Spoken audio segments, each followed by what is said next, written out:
या अय्युहल्लदीना आमनू कू अनफुसकुम व अहलीकुम नारन वक़ूदुहन नासु वल हिजारह अलैहा मलाइकतुन गिलाजुन शिदादुन ला यासूनल्लाह मा अमरहुम व यफ़अलून मा युअमरून।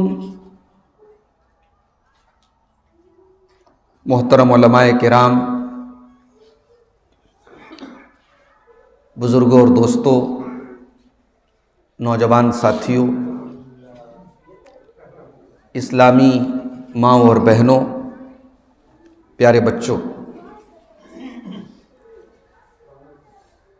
बस्तवारा की इस मस्जिद में दूसरी मर्तबा आपके सामने हाजिर होने का मौका मिल रहा है। इसके पहले दिसंबर में जब इस इलाक़े में सफ़र था मेरा, तो गालिबन असर की नमाज के बाद एक मुख्तसर सा दर्स हुआ था इसी मस्जिद पर। और आज अल्लाह ताला की तौफीक से बड़ी खूबसूरत मजलिस इस मस्जिद में हमारे भाइयों ने मुनक़्क़िद की है। अल्लाह ताला हमारी इस हाज़िरी को कबूल फ़रमाए और कहने सुनने से ज़्यादा अमल की तौफ़ीक़ अता फ़रमाए, आमीन। इंसान की ज़िंदगी में उसके घर की बड़ी अहमियत होती है। इंसान दुनिया में कहीं पर भी रहे, उसे वो सुकून जो घर में मिलता है कहीं नहीं मिल सकता। और इसीलिए अल्लाह ताला ने कुरान करीम में सुकून का मरकज बताया है घर को। सुकून मिलेगा तो घर में मिलेगा। अल्लाह ने फरमाया, वल्लाहु जअल लकुम मिन बुयूतिकुम सकना। अल्लाह तबारक व तआला ने तुम्हारे घरों को सुकून का जरिया बनाया है। और ये घर के अंदर सुकून क्यों मिलता है?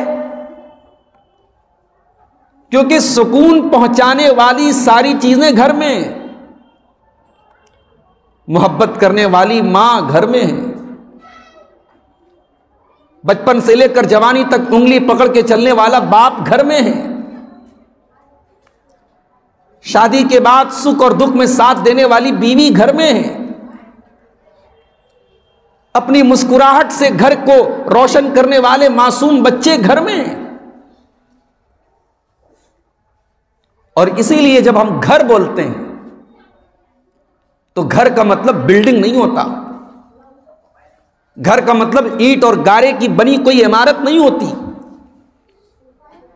घर का मतलब होता है वो जगह जहां बुजुर्गों की दुआएं हों, जहां बच्चों की शरारतें हों, जहां सास बहू की खटपट हो, जहां नाराजगी हो फिर मनाने का जज्बा हो, जहां शाम को झगड़ा हो सुबह को साथ में बैठ के चाय पी जा रही हो,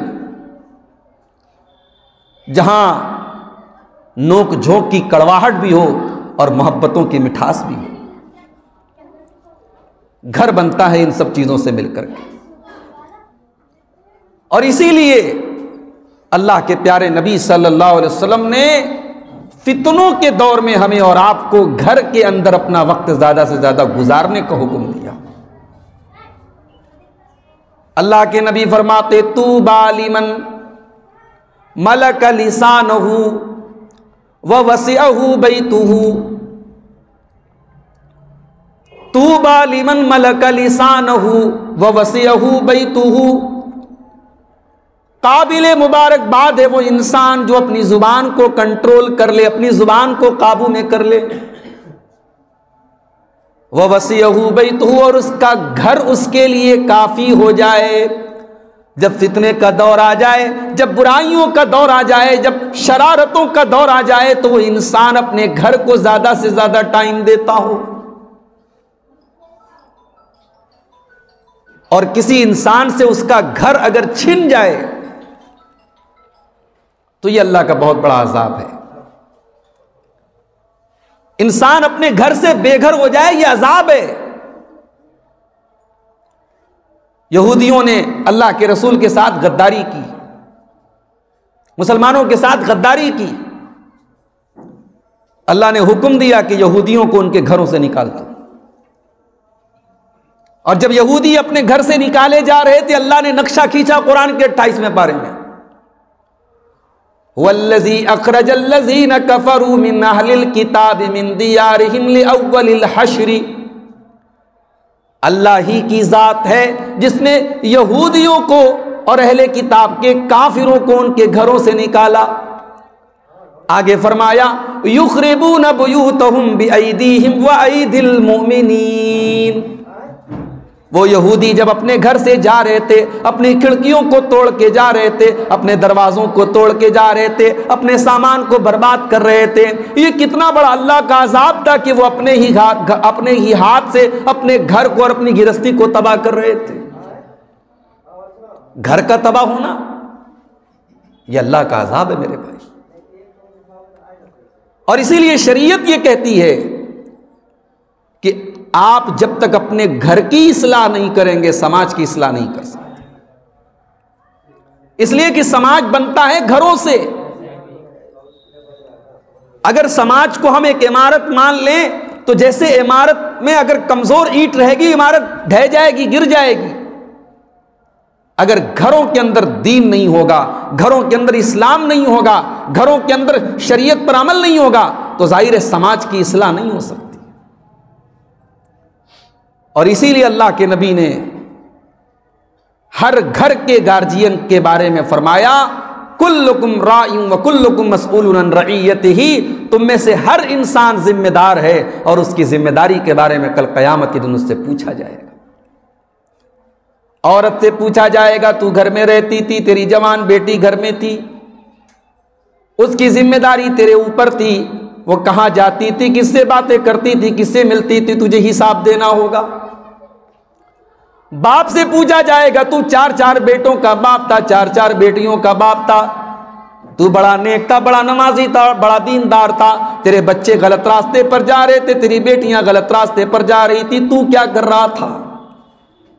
कुल्लुकुम राइउन व कुल्लुकुम मसऊलुन अन रइयतिही। तुम में से हर इंसान जिम्मेदार है अपने घर का, अपने बच्चों का, अपनी बीवी का, और उसकी जिम्मेदारी के बारे में कल कयामत के दिन पूछा जाएगा।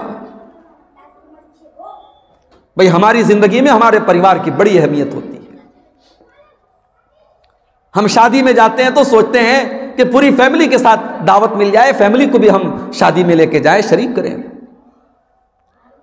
घूमने फिरने जाते हैं, अच्छा सामान खाते हैं, तो हम अपने बच्चों को भी खिलाते, अपनी बीवी को भी खिलाते हैं।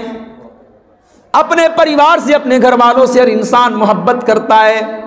जब आप अपने परिवार से मोहब्बत करते हैं, अपने बीवी बच्चों से मोहब्बत करते हैं, तो अल्लाह ताला कुरान के अंदर यह भी फरमाता है, या अय्युहल्लज़ीना आमनू कू अनफुसकुम व अहलीकुम नारा। ऐ ईमान वालों, अपने आप को और अपने परिवार को, अपने घर वालों को जहन्नम की आग से भी बचाना तुम्हारा काम है। कोई मां चाहेगी कि उसका बच्चा आग में जल जाए? कोई बाप चाहेगा उसके मासूम बच्चे की उंगली, सिर्फ उंगली या बदन का कोई मामूली सा हिस्सा भी आग में जले? हम नहीं गवारा कर सकते मेरे भाई। मैंने तो देखा कि माएं रोने लगती, बच्चों को कट जाए, कुछ जख्म हो जाए, माएं रोने लगती हैं, बाप बेचैन हो जाता है। कितनी बड़ी बात कही अल्लाह ने कि परिवार से इतनी मोहब्बत करते हो, बीवी बच्चों से इतनी मोहब्बत करते हो, तुम्हारा बेटा, तुम्हारी बेटी, तुम्हारी बीवी जहन्नम की आग में चली जाए, तुम बर्दाश्त कर लोगे? या अय्युहल्लज़ीना आमनू कू अनफुसकुम व अहलीकुम नारा।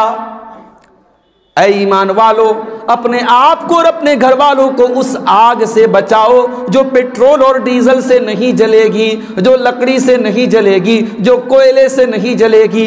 वक़ूदुहन्नास वल हिजारा, वो आग अगर जलेगी तो इंसानों से जलेगी और पत्थरों से जलेगी। उस आग का ईंधन इंसान और पत्थर होंगे।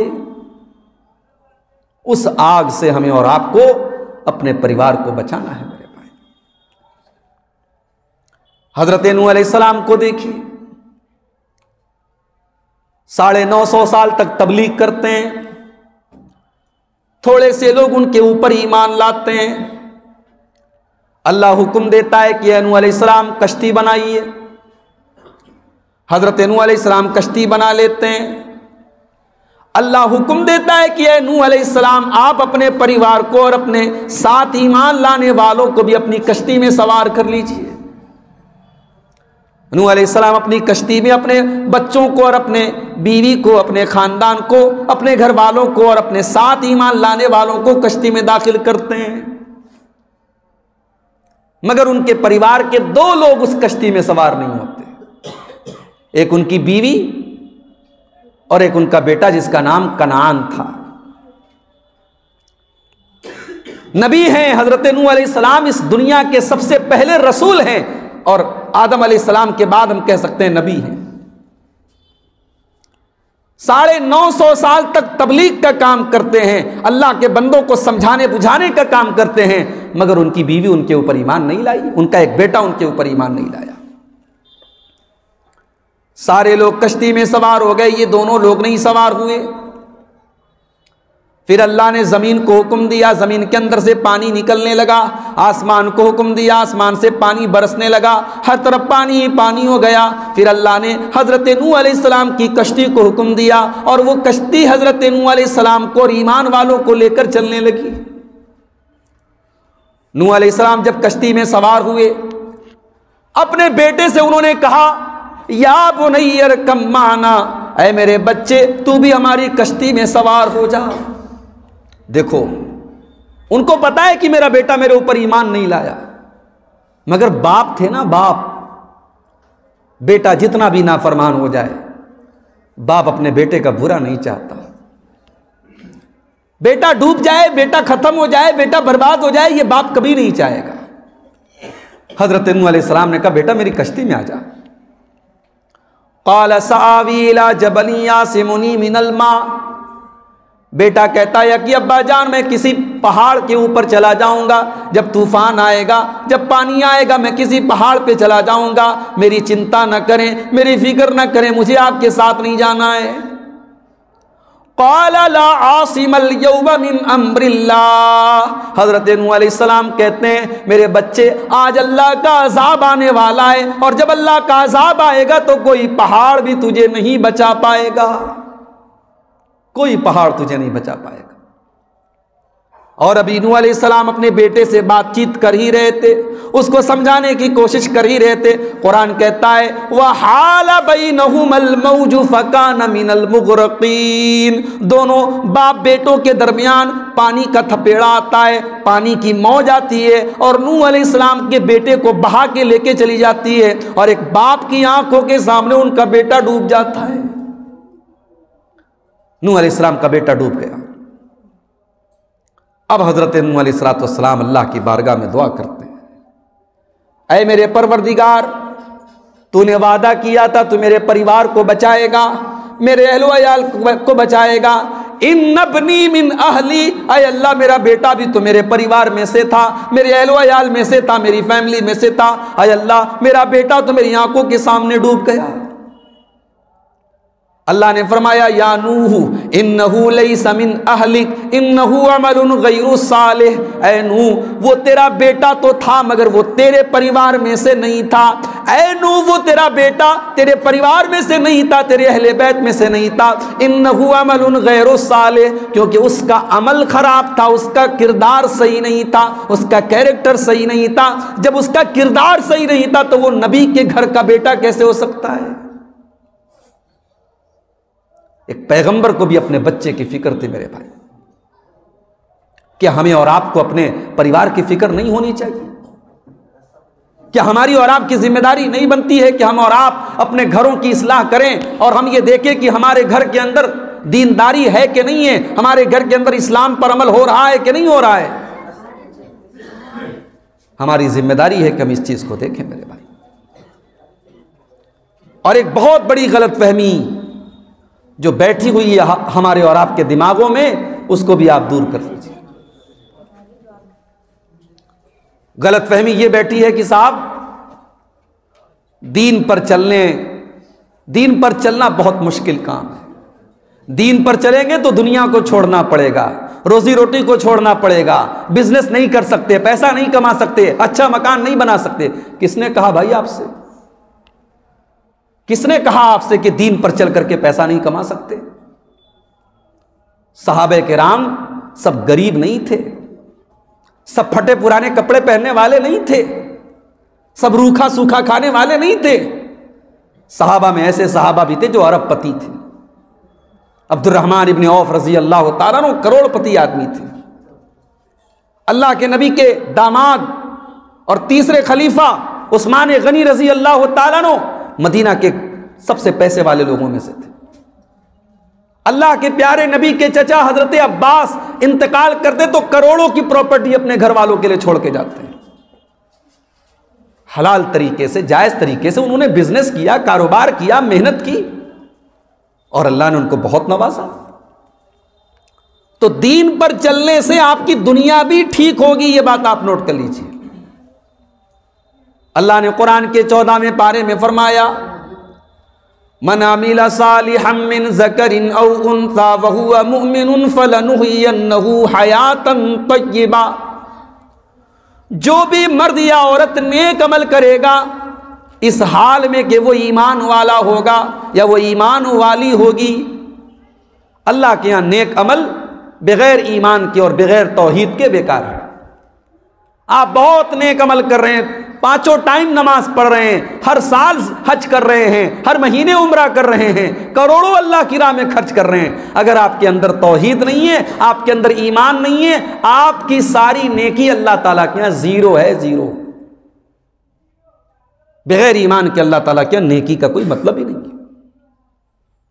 मन आमिला सालिहम मिन ज़करिन औ उन्सा, जो भी मर्द या औरत नेक अमल करेगा और वो ईमान वाला होगा, अल्लाह फरमाता है फलनुहयिन्नहु हयातन तय्यिबा, हम उसे दुनिया में एक बेहतरीन जिंदगी देंगे, उसे अच्छी जिंदगी देंगे, उसे सुकून वाली जिंदगी देंगे, उसे इज्जत वाली जिंदगी देंगे। वलनजज़ियन्नहुम अजरहुम बिअहसनि मा कानू यामलून, और आखिरत में उसको बेहतरीन बदला देंगे।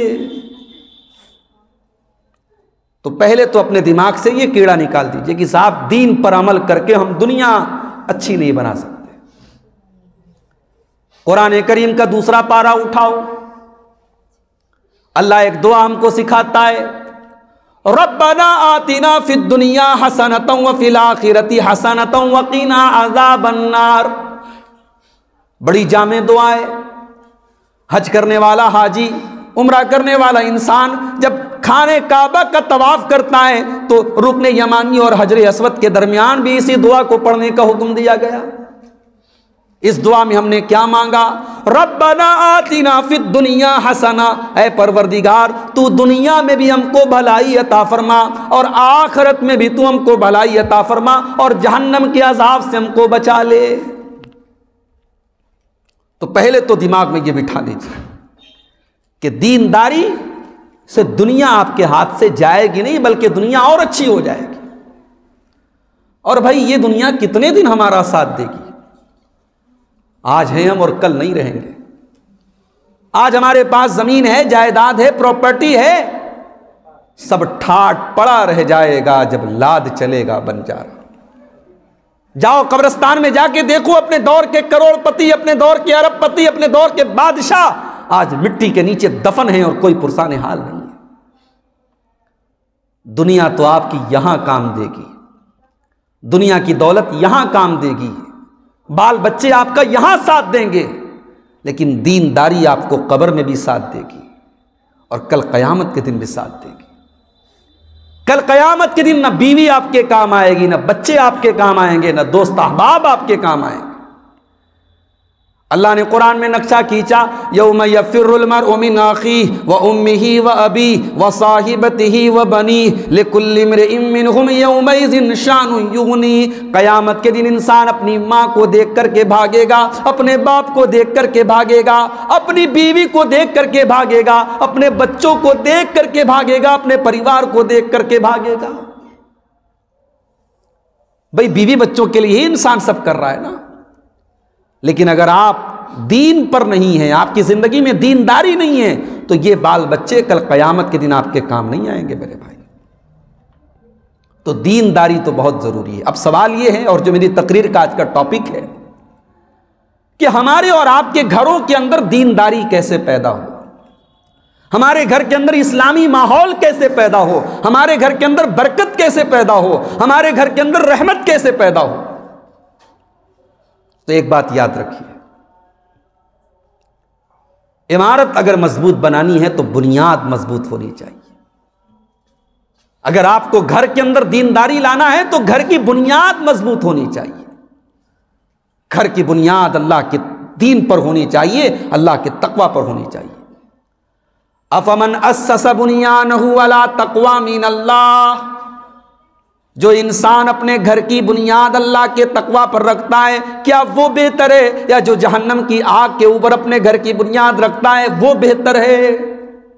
कौन बेहतर है? अल्लाह सवाल कर रहा है हमसे, कौन बेहतर है? अपने घर की बुनियाद आप तकवा पर रखिए मेरे भाई।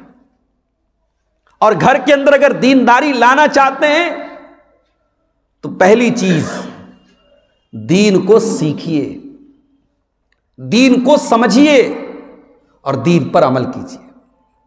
सहाबा ने यही तरीका अपनाया था। सहाबा के ज़माने में यूट्यूब नहीं था। सहाबा के ज़माने में दीन सीखने का एक ही सोर्स था, वो नबी के पास आते थे और दीन सीखते थे। और आज भी तरीका वही है। ये हमने यूट्यूब वगैरह के ज़रिए ठीक एक सहूलत मिल गई, मगर हमने उसका मिसयूज़ करना शुरू कर दिया। हमने उलमा से अपना ताल्लुक तोड़ दिया। साहब हमें ज़रूरत क्या है? सवाल कोई हमारे जहन में आएगा, हम यूट्यूब पर लिख देंगे नमाज में हाथ कैसे बांधना चाहिए, हम यूट्यूब पर देख लेंगे। गुस्ल करने का क्या तरीका, हम यूट्यूब पर देख लेंगे। उलमा से कट गए हम। हमने इंटरनेट को और गूगल को और यूट्यूब को आलिम का दर्जा दे दिया। भाई साहब इंटरनेट पर कादियानी लोग भी बैठे हुए हैं। गूगल के प्ले स्टोर पे चले जाइए, कुरान का अंग्रेजी में सबसे पहला जो ट्रांसलेशन आएगा वो कादियानियों का है। यूट्यूब के ऊपर बहुत सारे लोग हैं, बड़ी अच्छी अच्छी बातें करते हैं, बड़े हवाले देते हैं कुरान के हदीस के, और अंदर सहाबा के खिलाफ जहर भरा बैठा है। आप दो चार उनकी बातें सुनेंगे, आप भी सहाबा के दुश्मन बन जाएंगे। तो आप अल्लाह के वास्ते जो दीन सीखने का नबी का तरीका और सहाबा का तरीका था, उस तरीकों को फॉलो कीजिए। आप डायरेक्ट आलिम से जुड़िए, मस्जिद से जुड़िए, उलमा से जुड़िए। सहाबा नबी के पास आते थे और दीन सीखते थे।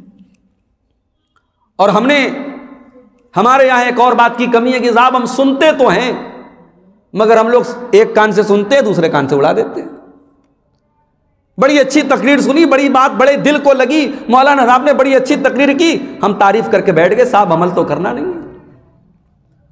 जहेज पर बड़ी शानदार बड़ी जोरदार तकरीर मौलाना साहब गए, हमारे बेटे की शादी होने वाली, हम भरपूर जहेज लेते हैं। तो सिर्फ तकरीर सुनने का और दीन की बातों को सुनने का अगर जज्बा है और अमल करने का जज्बा नहीं है तो माफ कीजिए, ये हमारी बर्बादी और हमारी बदनसीबी है। सहाबा सुनते भी थे, समझते भी थे और अमल भी करते थे। अब्दुल्लाह बिन मसूद रज़ी अल्लाह ताला अन्हु फरमाते हैं, कुन्ना ला नतजावज़ु अशरा आयातिन, हम अल्लाह के प्यारे नबी से अगर 10 आयतों को सीखा करते थे तो हम 11 नंबर की आयत की तरफ नहीं बढ़ते थे, हम 10 से आगे नहीं बढ़ते थे। हत्ता नतअल्लमहुन्ना व नअमल बिहिन्ना, और जब तक उन 10 आयतों को हम सीख नहीं लेते थे और उनके ऊपर अमल नहीं कर लेते थे, हम आगे नहीं बढ़ते थे। 10 आयतों को हम पहले सीखते थे, उस पर अमल करते थे, फिर हम 11वीं आयत की तरफ बढ़ते थे। ये सहाबा का तरीका था दीन सीखने का। तो ये पहला काम हमें और आपको करना है, दीन को सीखना है। अब जाहिर है दीन को किससे सीखना है? भाई दवा डॉक्टर से ली जाती है, मकान बनाने के लिए इंजीनियर से राब्ता किया जाता है, मोटर खराब हो जाए तो मैकेनिक से राब्ता किया जाता है। दीन किससे सीखा जाएगा? उलमा से सीखा जाएगा। दीन हर हरे गहरे नत्थु खैरे से नहीं सीखा जाएगा। साहब जिसने 4 किताबें पढ़ ली वो दीन सिखाने वाला बन गया? नहीं। जो आलिम हैं और मुस्तनद आलिम हैं, जिनके पास वाकई में इल्म है कुरान और सुन्नत का, आप उनसे दीन को सीखेंगे और उस पर अमल करेंगे। ये पहली चीज़ है, इसको आप नोट कर लें।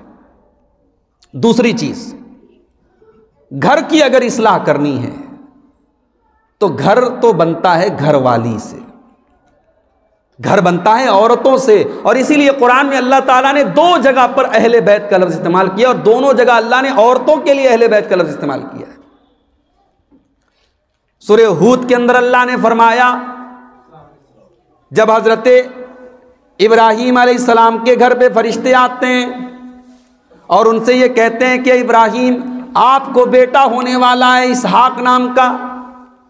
हजरत इब्राहीम की बीवी सारा कहती है कि मेरे जैसी बुढ़िया औरत को बच्चा कैसे होगा। उन्हें यकीन नहीं आता, उन्हें बड़ी हैरत के साथ वो कहती है कि मुझे बेटा कैसे होगा। तो फरिश्ते क्या कहते हैं हजरत सारा से, कालू अताजबीन मिन अम्रिल्लाहि रहमतुहु व बरकातुहु अलैकुम अहलल बैत इन्नहु हमीदुम मजीद। फरिश्ते कहते हैं सारा, इब्राहीम की अहले बैत, इब्राहीम की घरवाली, तुझे अल्लाह के हुक्म पर कैसे ताज्जुब हो रहा है। जब तुझे पता है कि ये अल्लाह का हुक्म है तो तुझे ताज्जुब कैसे हो रहा है। ये अल्लाह का हुक्म है, अल्लाह के लिए कोई चीज़ इम्पॉसिबल नहीं है, कोई चीज़ नामुमकिन नहीं है। अल्लाह का हुक्म है तो तू बुढ़िया हो चुकी है, तेरा शौहर बूढ़ा हो चुका है, फिर भी तुम्हारे घर में बेटे का जन्म होगा, बेटा पैदा होगा और उस बेटे का नाम इसहाक होगा। अब यहां अल्लाह ताला ने हजरत सारा के लिए अहले बैत का लफ्ज इस्तेमाल किया। अहले बैत का मतलब घर वाले, घरवाली। इसी तरीके से कुरान के 22वें पारे में अल्लाह ताला ने अपने नबी की बीवियों से खिताब करके फरमाया, इन्नमा युरीदुल्लाहु लियुज़हिबानकुम अर्रिज्सा अहलल बैति व युतहिरकुम तत्हीरा। ऐ मेरे नबी की बीवियों, तुम घर के अंदर इज्जत के साथ रहा करो और बिला जरूरत घर के बाहर न निकला करो और बन संवर करके तुम कभी घर से न निकला करो और नमाज कायम किया करो और ज़कात अदा किया करो और अल्लाह की इताअत करो और रसूल की इताअत करो। और ऐ नबी के अहले बैत, अल्लाह ताला तुमसे हर गंदगी को दूर करना चाहता है और तुमको खूब अच्छी तरीके से पाक और साफ कर देना चाहता है। तो अहले बैत जब भी कहा कुरान में तो अल्लाह ने किसको कहा? औरतों को कहा। तो घर की अगर इस्लाह करनी है तो जाहिर है कि घर वाली आपकी अच्छी होनी चाहिए। इसीलिए जब आप रिश्ता देखने जाएं अपने लिए या एक औरत अपने बेटे के लिए यानी अपने घर के लिए बहू देखने जाए, अपने घर में लाने के लिए बहू देखने जाए, तो अल्लाह के नबी ने क्या फरमाया? आपने फरमाया कि दीनदारी को तुम सबसे पहले देखो। आपने फरमाया तुनकहुल मरअतु लिअरबईन, औरत का निकाह किया जाता है तो 4 चीजें उसके अंदर देखी जाती हैं, ले मालिहा वले जमालिहा वले दीनिहा वले हसबिहा वले दीनिहा।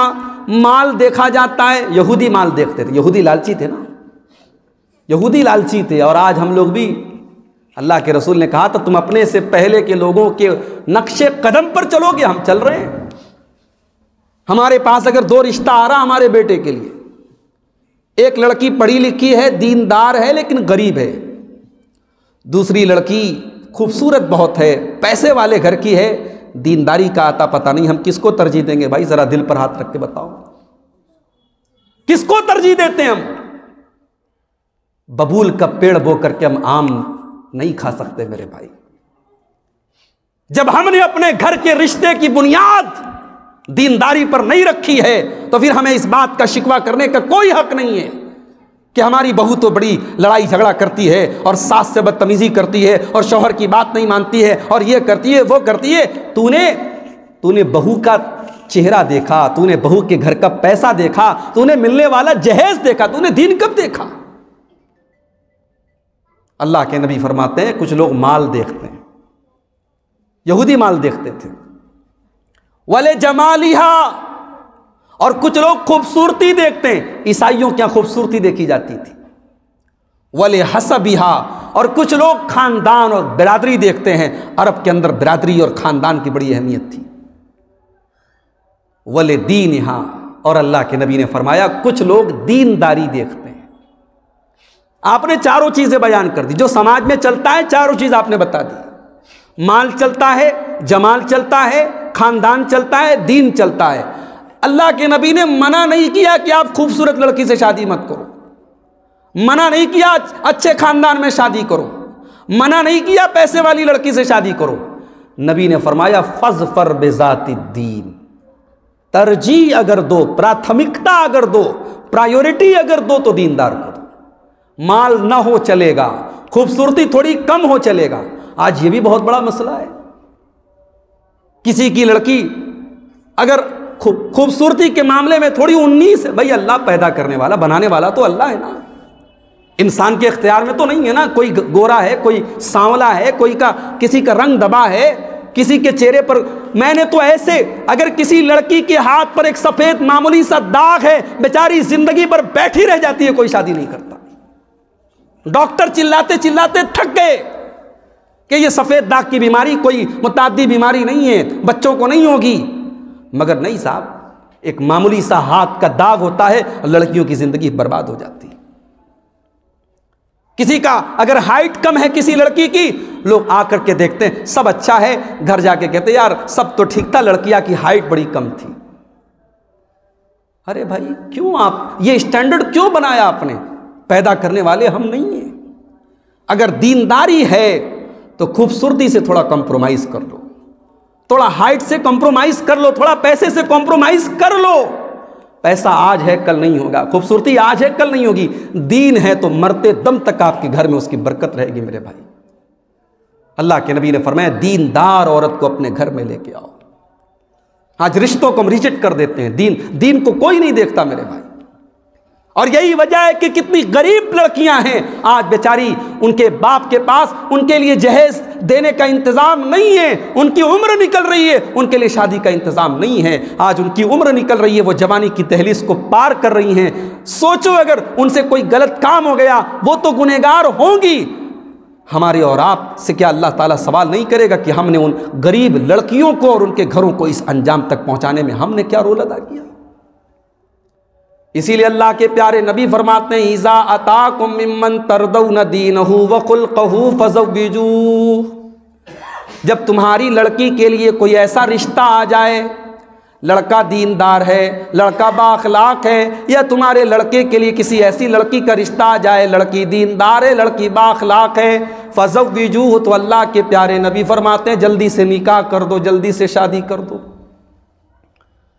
एक बात और मैं कहना चाहता हूँ, नबी के ज़माने में निकाह बहुत आसान था और एक से ज़्यादा शादियां होती थी। मुझे नहीं मालूम है कि किसी सहाबी की एक बीवी थी, 2, 3, 4 तक की इस्लाम में इजाज़त थी। 4 निकाह होते थे, 3 निकाह होते थे, 2 निकाह होते थे। हमारे यहाँ कल्चर ऐसा आ गया कि साहब ज़िना करना उतना बड़ा गुनाह नहीं जितना दो शादी करना गुनाह है। जिसने 2 शादी कर ली पूरा समाज उसको कहता है कि तो बहुत गलत आदमी है। एक तो ये मसला है। फिर उसके बाद निकाह करना इतना मुश्किल काम हो गया साहब, इतने खर्चे हैं, इतने उसमें रस्म और रिवाज हैं, इतने झमेले हैं। जिना करने के लिए चंद रुपयों के जरिए जिना हो जाता और बदकारी हो जाती है, और निकाह करने के लिए कितने बखेड़े हैं मेरे प्यारे साथी।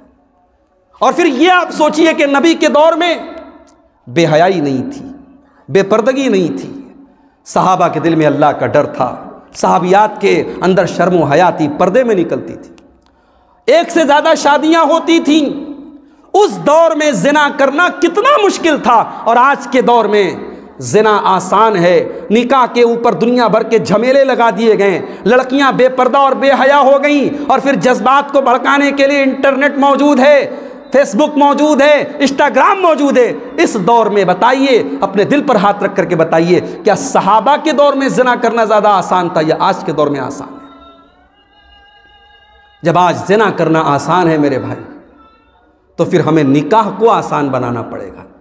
हम निकाह को इतना आसान बना दें कि जिना करने वाला 1000 बार सोचे, जब मेरे सामने जायज़ और आसान रास्ता था, मैंने ये हराम तरीका क्यों अपनाया। निकाह को इतना आसान कर दो।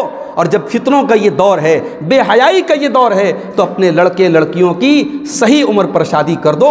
लड़का 30 साल का हो जा रहा है, 35 साल का हो जा रहा है, उसके बाद आप शादी कर रहे हैं। क्या वो लड़का जो 20 साल की उम्र में जवान होता है, आप उससे ये एक्सपेक्ट करते हैं कि वो 30 साल तक नमाज पढ़ करके अपने आप को गुनाहों से बचा लेगा? वो उलमा की तकरीरें सुन करके अपने आप को गुनाहों से बचा लेगा? नहीं मेरे भाई, इंसान को भूख लगी हो तो उसको तकरीर नहीं सुनाई जाती। इंसान को प्यास लगी हो ना, उसके सामने मीठी बातें नहीं की जाती। प्यास लगी हो तो पानी दिया जाता है, भूख लगी हो तो खाना दिया जाता है। एक इंसान, एक मर्द, एक औरत जब बालिग हो जाए, जवान हो जाए तो उसकी शादी करो। मेरे पास कभी कभी ऐसे भी केस आते हैं। बाज हमारी बहनों के मैसेज आए, मौलवी साहब मेरी उम्र 25 साल हो गई, मेरे बाप मेरी शादी नहीं कर रहे हैं, मेरी माँ मेरा रिश्ता नहीं देख रही है। अगर मैं अपनी शादी की बात कर दूं तो घर वाले कहेंगे तो बड़ी बेगैरत लड़की है, बड़ी बेहया लड़की है। इस समाज में, इस दौर में जब बेहयाई और बेपर्दगी आम हो रही है, हमें और आपको नज़रअंदाज नहीं करना चाहिए और अपने जवान हो रहे लड़के लड़कियों की सही उम्र में शादी कर देनी चाहिए। और अपने घर के लिए हम जो जीवन साथी लाएं, जो शरीक हयात लाएं, जो बीवी लाएं, वो दीनदार बीवी लाएं। दुनिया की सबसे कीमती दौलत है मेरे भाई नेक औरत। अल्लाह के प्यारे नबी फरमाते हैं, अद्दुनिया कुल्लुहा मता, अद्दुनिया कुल्लुहा मता, दुनिया सारी की सारी फ़ायदा उठाने की चीज़ है। वह खैरु मताई दुनिया अलमरतु सालिहा, और दुनिया की सबसे कीमती दौलत नेक औरत है। ऐसी औरत घर में आ जाए, बेनमाजी शौहर को नमाजी बना देती है, सिगरेट पीने वाले शौहर की सिगरेट छोड़वा देती है। कभी कभी मैं महसूस करता हूं कि औरत वो काम कर सकती है जो मर्द नहीं कर सकता। औरत नाजुक है, औरत कमजोर है, मगर औरत के आंसुओं में वो ताकत है, औरत के जज्बात में वो ताकत है जो मर्द के बाजुओं में भी नहीं है। मिसाल सुनना चाहेंगे आप? भाई फिरौन का नाम सुना है, नहीं सुना है? कैसा आदमी था भाई? बहुत अच्छा था, बहुत नरम दिल था, बहुत बड़ा जालिम था। उसके दौर में किसी काहिन ने सिर्फ इतना बता दिया कि तेरी हुकूमत में एक बच्चा पैदा होगा जो आगे चल करके तुझे कत्ल कर देगा। फिरौन ने ऑर्डर दे दिया कि जाओ, जहां भी बच्चे की पैदाइश हो चेक करो, लड़का है तो कत्ल कर दो। अपनी दौरे हुकूमत में बच्चों को कत्ल करवाता था, इतना बड़ा जालिम था। लेकिन अल्लाह तेरी कुदरत भी क्या कुदरत है। अल्लाह, मूसा अलैहिस्सलाम की माँ डर गई कि मेरा बेटा हुआ है, फिरौन को पता लगेगा मेरा बेटा भी चला जाएगा।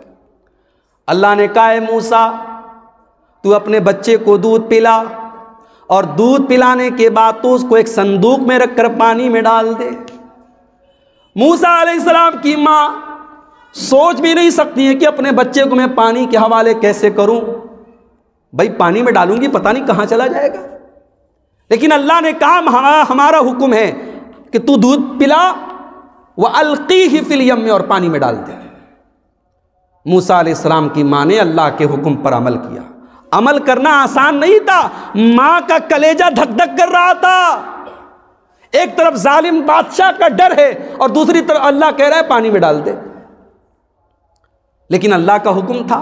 अल्लाह कुरान में कहता है, हमने मूसा की माँ के दिल को मजबूत कर दिया। अगर अल्लाह मजबूत ना करता तो माँ का कलेजा तो नहीं मान सकता था कि अपने बच्चे को पानी में डाल दे। संदूक में रख के पानी में डाल दिया।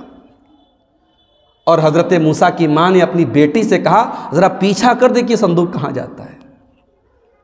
हाय हाय, मूसा अलैहिस्सलाम की बहन का नाम कुरान में लिखा नहीं है, मगर बहन का प्यार देखो भाई के लिए। अल्लाह हम सब की बहनों की हिफाजत करे। जिन घरों में बहनें नहीं होती वहां भाई तरसते हैं बहनों के प्यार के लिए।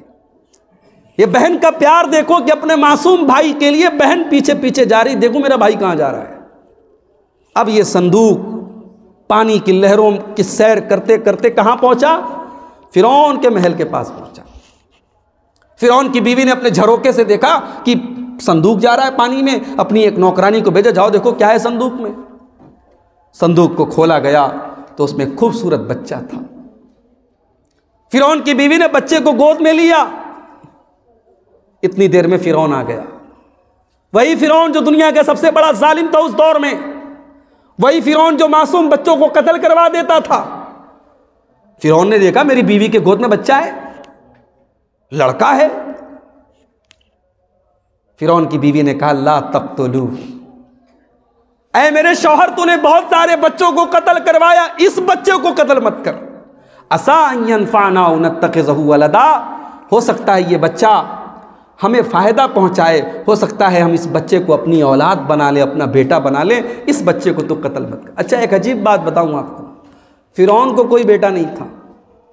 फ़िरौन कहता था मैं रब हूँ, अपने आप को रब कहता था, खुदा कहता था, और उसको अपनी बीवी को बच्चा नहीं दे सका। ऐसे ऐसे तो खुदा गुजरे हैं दुनिया में,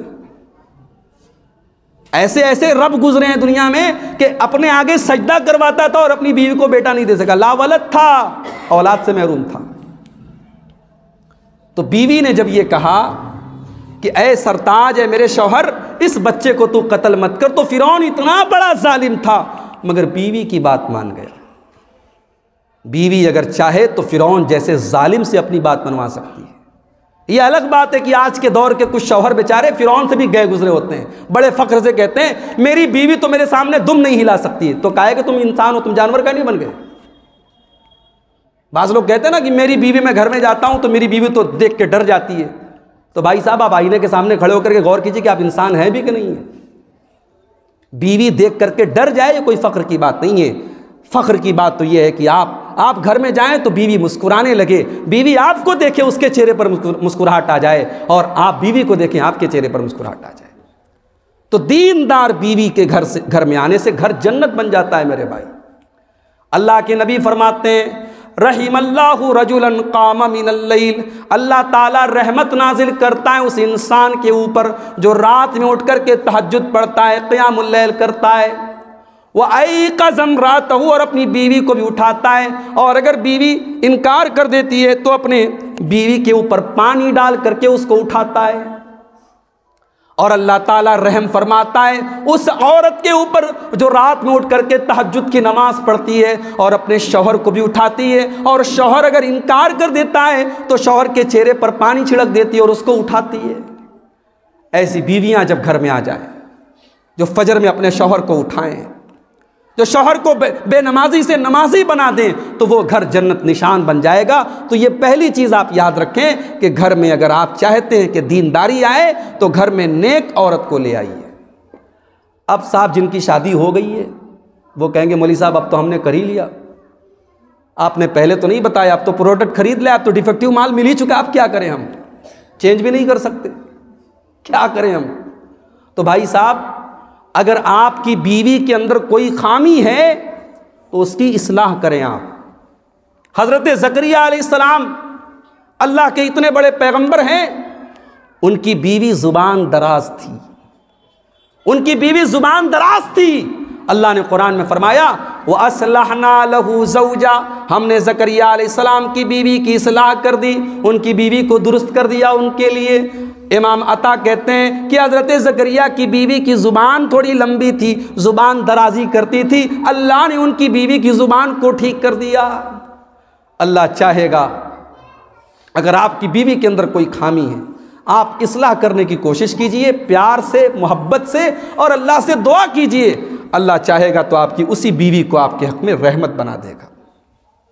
और हमेशा ये बात याद रखनी चाहिए, शौहर भी ये बात याद रखे, बीवी भी ये बात याद रखे कि शौहर और बीवी का रिश्ता ये नौकर और मालिक का रिश्ता नहीं है, ये बॉस और सर्वेंट का रिश्ता नहीं है। अगर शौहर ये समझता है कि मैं बॉस हूँ और मेरी बीवी मेरी नौकरानी है, या बीवी ये समझती है कि मैं राज करूँगी और ये मेरे अंडर में काम करेगा, ये मोहब्बत से चलता है मेरे भाइयों, ये रिश्ता ये खैर खाही से चलता है, ये समझ बूझ से चलता है। मियाँ बीवी एक दूसरे के खैर खा बने। अल्लाह ने सूरह तौबा के अंदर फरमाया वल मोमिनून वल मोमिनात बाज़ुहुम औलियाउ बाज़, मोमिन मर्द और मोमिन औरत एक दूसरे के सपोर्टर बने, एक दूसरे के मददगार बने।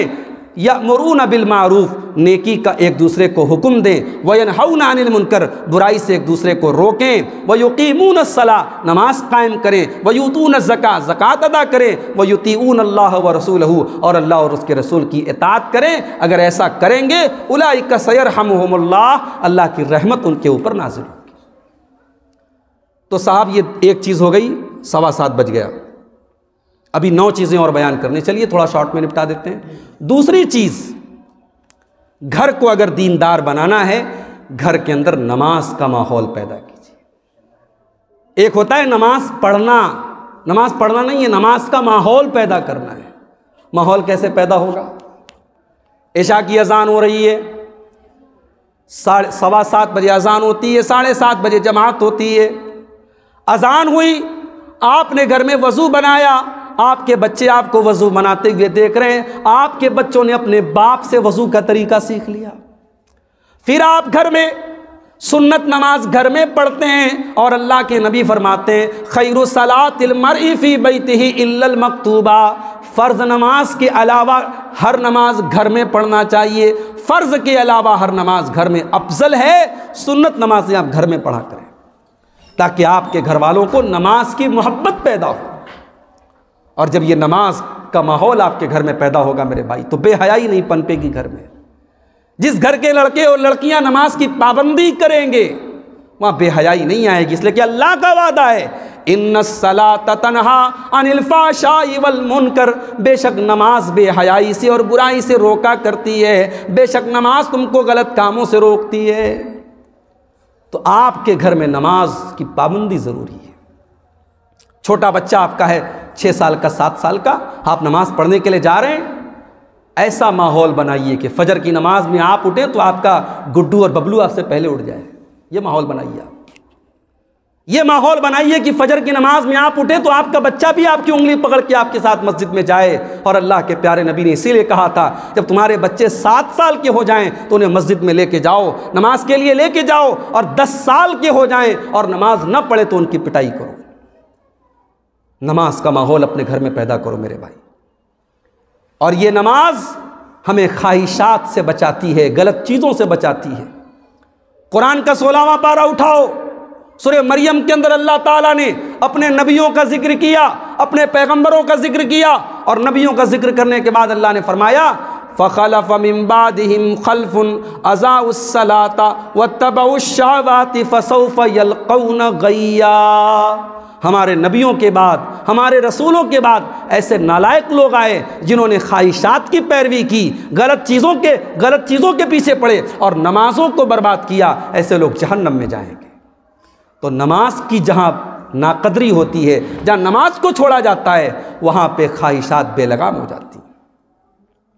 अपने शेड्यूल को आप नमाज के साथ जोड़ दीजिए। बाज़ार जाना है, आप ज़ोहर की नमाज अपनी मस्जिद पे पढ़ रहे हैं, फिर आपने देखा यार असर के टाइम में अपने मस्जिद पर नहीं रहूँगा, जहाँ रहूँगा वहीं नमाज पढ़ूँगा। ऐसा थोड़ी है कि बस्तवारा में है तो नमाज फ़र्ज़ है और दरभंगा में जाने से माफ़ हो जाएगा, ऐसा थोड़ी है, ऐसा नहीं है मेरे भाई।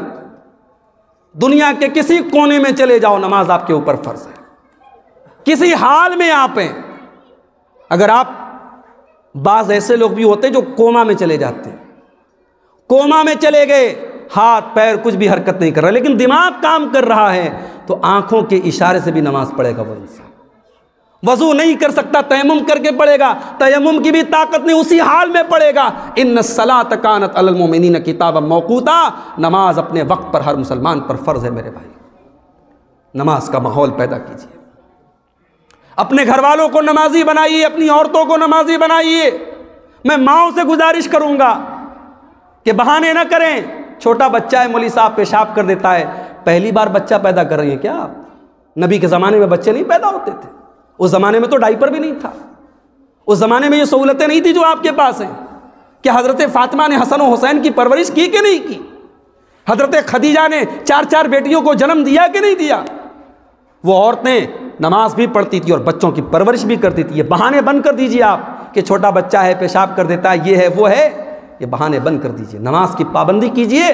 और माँ को चाहिए कि जब वो नमाज पढ़ने के लिए मुसल्ला बिछाए तो अपनी बच्ची के लिए भी एक मुसल्ला ले ले, एक छोटा सा मुसल्ला अपनी बच्ची के लिए भी बिछाए।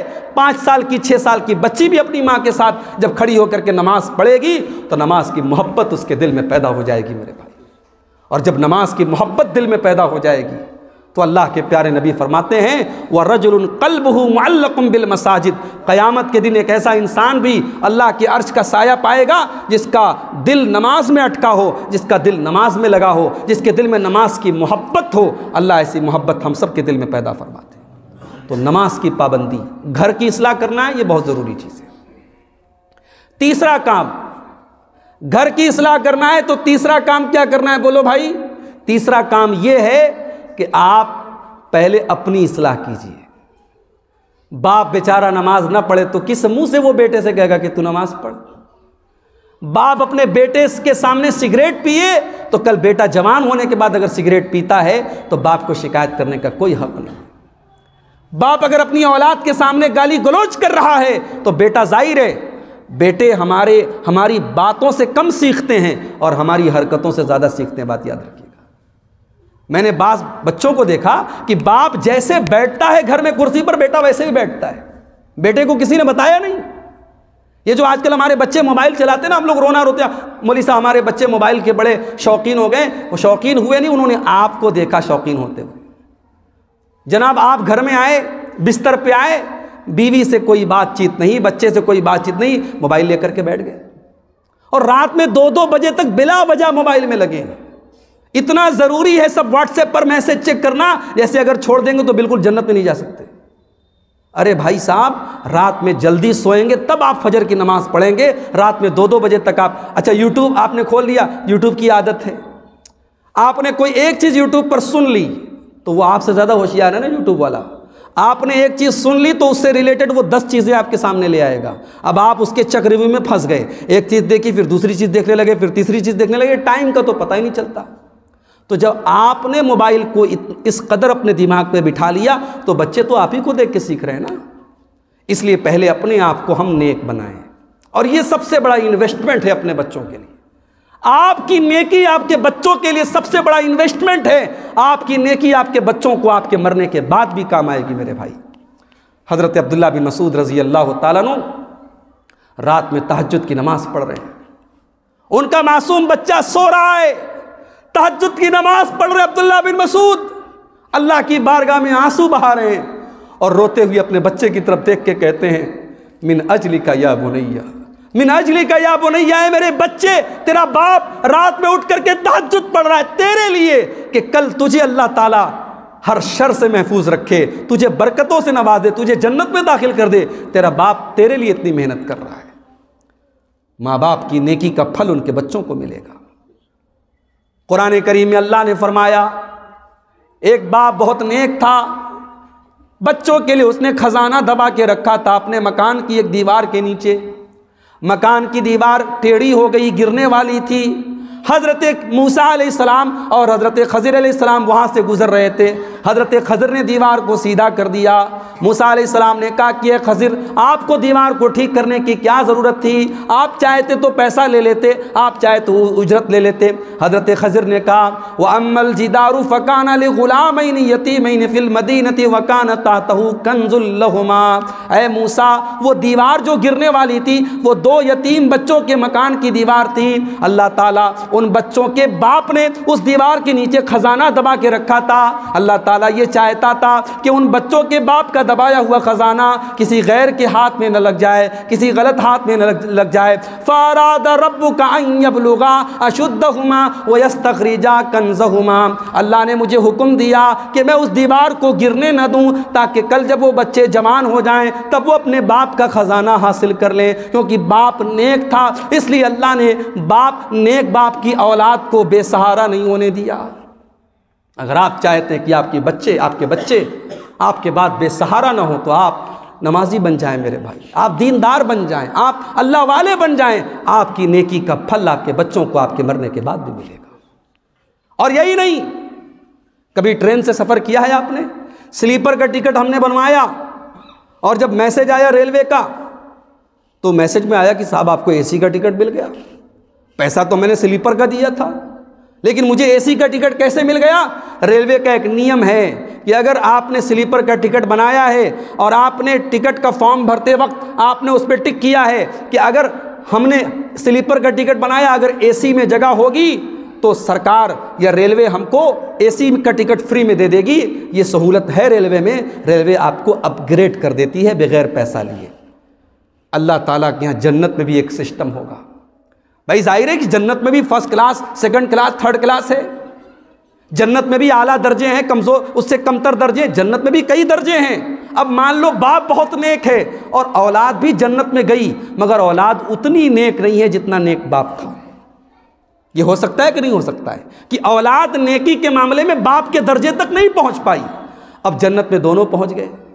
अब बेटे जन्नत में कहीं और हैं और बाप कहीं और है, बाप ईमान और तकवा के हाई लेवल पर है और बेटे उस लेवल पर नहीं है। तब ये तो तकलीफ़ की बात हो गई ना भाई, कि आप नहीं चाहते कि दुनिया में अपने परिवार के साथ जैसे मिल के हम रहते हैं जन्नत में भी हम मिल करके रहें? हर इंसान ये चाहता है।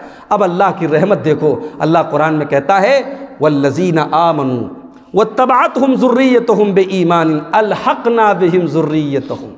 अगर तुम ईमान वाले बन जाओ, तुम नेक अमल करने वाले बन जाओ, कल जन्नत में हम तुम्हारी औलाद को तुम्हारे साथ मिला देंगे, हम अपग्रेड कर देंगे तुम्हारी औलाद को। तुम्हारी औलाद अगर उस लेवल तक नहीं पहुंच पाई तब भी हम उनको पहुंचा देंगे, क्योंकि तुम नेक थे। हमारी नेकी का फल हमारे बच्चों को जन्नत में भी मिलेगा मेरे भाई।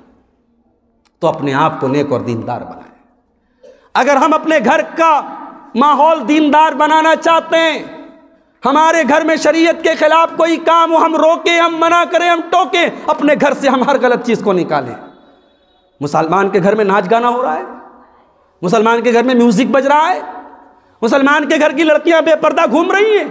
अगर आपकी पेशानी पर कभी बल नहीं आया, आपकी जवान बेटी घर से बेपर्दा निकल रही है और आपने कभी मना नहीं किया, आपकी बीवी बन संवर करके मेकअप करके घर के बाहर बेपर्दा निकल रही है और आपको कोई एतराज़ नहीं है, तो माफ़ कीजिए, उससे बड़ा बेगैरत कोई नहीं है, उससे बड़ा दय्यूस कोई नहीं है।